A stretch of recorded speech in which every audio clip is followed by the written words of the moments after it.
I will keep on telling you this till the cows come home and until I'm blue in the face. The people at Harvard University did a survey which showed that when local media shrinks, retreats from tiny towns, small communities, then the governance gets worse and the council tax gets higher. And that's exactly what's happening here. And because we are facing a council that's got an £11.5 million suit against them, and some of the details of it are coming out, where information on some of the sites that created a problem could be got for £6, and the council did nothing. And because probably they wanted to ignore and hope that they would get away with some of the covenants on some of this land. And anyway, we'll be going into detail over the next few weeks about this issue of the 49 sites, I think it's 49, which is an outrage. And the fact is, we have very, very poor people in charge. And the more that we actually learn about their poor performance, the more they seem to thrive. They don't care. They think that they can rule us, run us. And the survey then from Harvard really says, come on, we need local media. We need truly local media to keep an eye on these people who think that they can control us and that we're just a bunch of lemmings and that we'll just follow whatever we're told to do. Well, there is a new dawn coming because, okay, we're just loudmouths. We just roar. Is that the sound of a roar? I hope it does. But if there is a combination of people who can get the information, if we've got a citizenry that are used to having a place where they can post sensibly their fears and their worries and their experiences with the council, then we can start a new type of journalism. Lewis Eye is run obviously by people who really know their investigative journalism. They really do. They do an excellent job. Mick Symes at Lewis Present and some of the other people who run the Facebook groups, they also, by giving people a forum to put their complaints in under slight controls to make sure that it just doesn't become a shouting box, which these things can easily become. But he's running a really good one, and people around the county are beginning to run really good ones. The people down in Pevensey and the people in New Haven and Seaford, they're doing quite a good job, and I suspect that some of the others are really starting to understand the power that these things have. And if they do that, and if they post those things, then I get hold of them, and I can actually broadcast them to a wider audience. Now, when I say a wider audience, if you're listening to this, please share. During the last summer, we had up to 6,000 people listening to or tapping into our television program on Mirador Break an Egg on Mirador television.com. That's miradortelevision.com. And we, at the moment, we're only up into the hundreds again. So after taking a month off, we have to rebuild, and that's a lesson that we've learned, is perhaps don't take a month off. Otherwise, you have to work harder. But we are a forum. We are a voice to be reckoned with, because what we're doing is we're reflecting your fears, your concerns, your experiences. And that has got to be worth its weight in gold to be able to do that in any community. And we're doing it in the Lewis community, the Lewis district. But also we've got a wider audience, because there are people around the world that listen to this, because it is the World Wide Web. And we do get little comments from them. and little suggestions, and people saying, as indeed Mary did this morning, we've had experience of that, watch out. Or, we've had experience of that and it works. Whatever. Please keep the suggestions coming. Please give us the material so that we can make sure that we've got good governance, that we've got lower taxes, and that all in all we are being looked after by those who should look after us, because it's not happening at the moment. I'm sorry, okay, all I say whenever I say customer first, which is the Lewes District Council slogan, I can't help but break into peals of laughter. I mean, I don't know what idiot thought that up. I really don't. They probably paid thousands for it. But one of the things that is possible in British politics, which I didn't know until I started to investigate what's going on down at Lewes District Council, is that community groups can apply to run a council service. Now, it's the council makes up its mind, so don't hold your breath. But the fact is that I think that the more of us who actually get together as a community group and apply to them to run one department or another. I know I'm talking to a group of my journalists and communications friends, and we're thinking of, after the election in May, of making an application to run a department. There's no sense in doing it at the moment because we don't know who the bosses are going to be. But it does seem to me like a very, very good idea, because actually, if we fumble the ball, what happens is that we can't complain about the district council. They can then turn around and say, well, there, you had your chance, Charlie. But it does give us a chance, and I think that as long as they're not obstructive in these things, then each group of citizens who have got special expertise could run various things for them, because, God help me, they can't run them themselves. They're totally incompetent in more ways than you could ever want to have any organisation run. Anyway,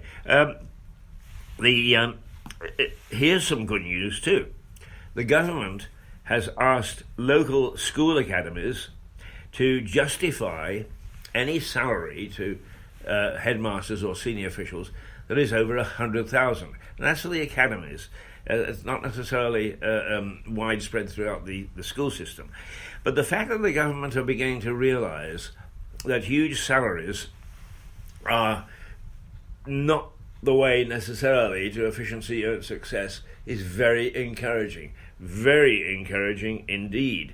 And I hope that this can go on to starting to get the district council to justify why they've got 4 people that 4 executives that cost us £1 million.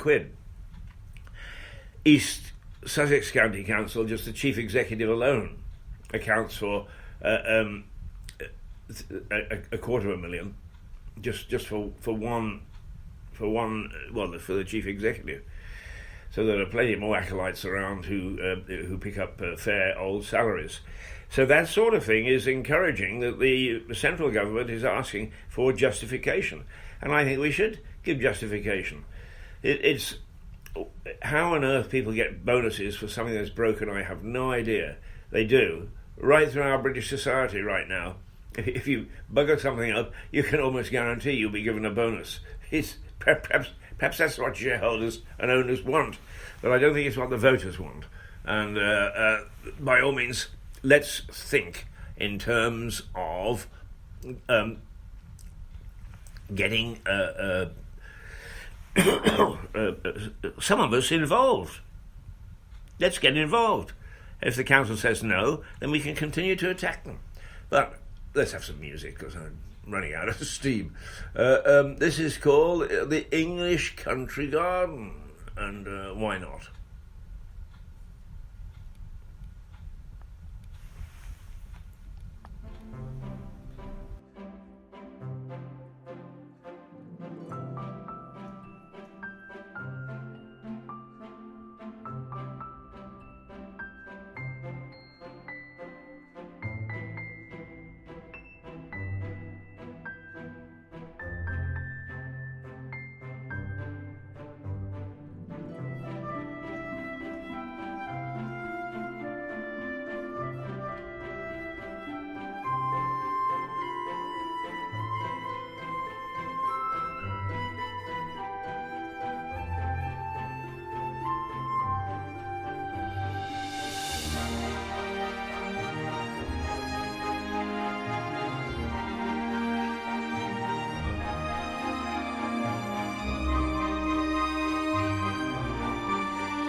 Well, that was sort of sweet, wasn't it?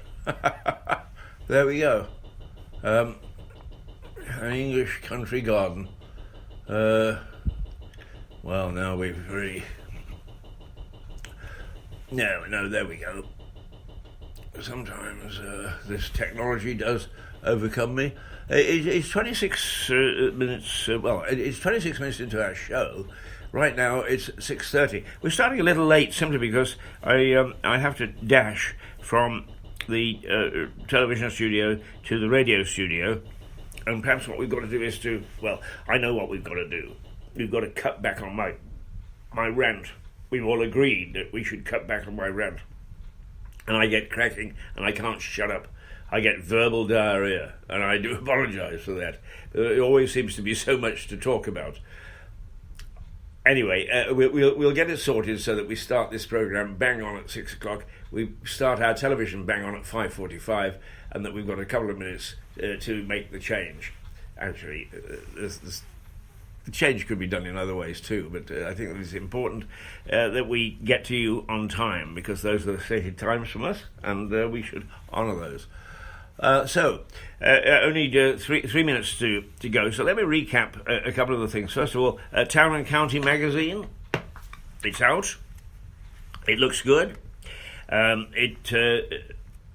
It's full of actually quite interesting stuff. And although I wrote a couple of pieces, there is other stuff that other people, other authors writers have contributed, and I find them very, very interesting indeed. So it's a good magazine, Town and County. Sean Kane, the editor, and Richard Judd, who is the, I think he's the marketing director. They're a good duo, and they get out a decent magazine, and it's only the second one. And Sean looked me in the eye earlier in the week when we were discussing perhaps what I might write for the next magazine, and he said, "Oh, I made a dreadful mistake. And in fact, I think that one or two articles just got dropped as a result of that mistake. But that's okay, Sean. Everybody is able to make one mistake along the way, and if this is it, after that you're turning out a damn good product. So well done, Town and County. Keep an eye open for it. There is a row about food banks and whether in fact those people who qualify for it have to get a little chitty from the Department of Works and Pensions, and are being denied that. Maria Caulfield has got involved in that, and backwards and forwards. I had to go at the trains for their pricing, but also the fact that their information is quite often misinformation. And school academies. Oh, we had Bank of Scotland, pat them on the back. They were good. Dealing with me yesterday, and I've never been so impressed in probably years. Just shows, let's get the bank manager back in the banks. All this nonsense about dealing on computers simply does not work. It's efficient enough, I suppose, but it doesn't allow for the human factor.